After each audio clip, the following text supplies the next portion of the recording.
شادی کو بوجھ نہ سمجھیے بلکہ ایک سمجھدار بیوی کی طرح اگر شادی کے چند برس بعد آپ کو لگے کہ آپ کے شوہر کی محبت ابتدائی دنوں کے برعکس مان پڑ گئی ہے تو حیران نہ ہو سکتا ہے آپ ان دنوں کو یاد کر کے آہیں بھرتی ہوں جب آپ دونوں کے پاس ایک دوسرے کے لیے وقت ہی وقت تھا، لیکن اب آپ ماں باپ بن چکے ہیں اور بچوں کے کاموں اور دیگر معمولات میں ایک دوسرے کے لیے بہت کم وقت نکال پاتے ہیں۔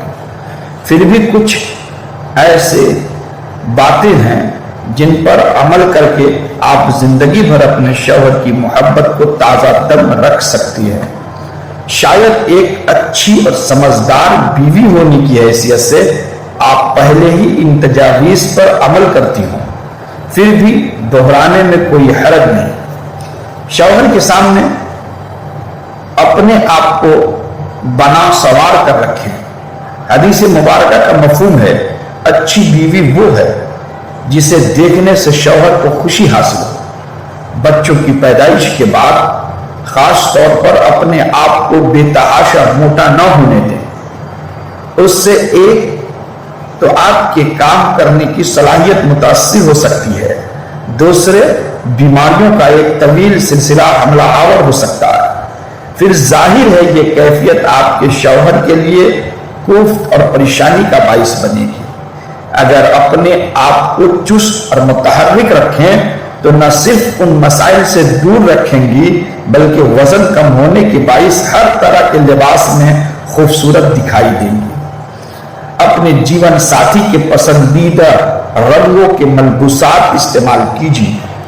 یہ بات انہیں احساس دلائے گی کہ آپ اپنی شخصیت میں بھی ان کی پسند کا خیال رکھتی ہیں۔ آپ کے بالوں کا انداز بھی چہرے کی مناسبت سے ہونا چاہیے۔ خود کو خوبصورت اور تر و تازہ رکھنے کے یہ سب انداز ہیں۔ جب شوہر گھر لوٹے تو مسکرا کر استقبال کریں۔ آپ کے چہرے پر چھائی ہوئی خوشی اور ایک دل آویز مسکراہٹ ان کی دن بھر کی تھکن اتارنے کے لیے کافی ہے۔ موسم گرما میں اگر آنے پر انہیں ٹھنڈا مشروب پلائے وہ خوش ہو جائیں گے کہ آپ ان کا بہت خیال رکھتی ہیں۔ یہ حقیقت ہے کہ ایسے چھوٹے چھوٹے عمل ہی میاں بیوی کو ایک دوسرے کے قریب لاتے ہیں۔ انہیں فارغ وقت میں پسندیدہ کام یا کتاب پڑھنے دیں۔ اگر وہ کپڑے اور اپنی دوسری اشیاء پورے گھر میں بکھیرنے کے عادی ہیں تو چیخ چلانے کی ضرورت نہیں، سب کچھ سمیٹنے و ایک شہنشاہ کی طرح خوش رہیں گے۔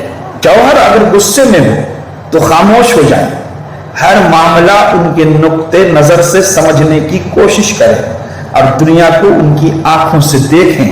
جن لوگوں اور وصولوں کو وہ عزیز رکھتے ہیں آپ بھی انہیں عزیز رکھیں۔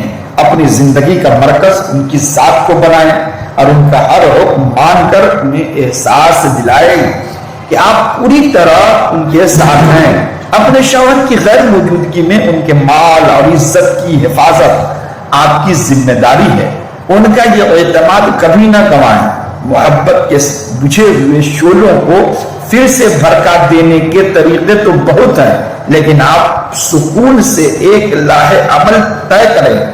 شادی کو کبھی بوجھ نہ سمجھیں بلکہ اس کی اہمیت اور خوبصورتی کو اجاگر کریں۔ گھر آپ کا ہے، بچے آپ کے ہیں، بس یہ یاد رکھیے کہ شوہر وہ شخص ہے جو دھوپ میں جل کر آپ کو اور آپ کے بچوں کو ٹھنڈی چھاؤں فراہم کراتا ہے، لہذا آپ اس کے سکون اور راحت کے لیے جو بھی کریں بہتر ہے۔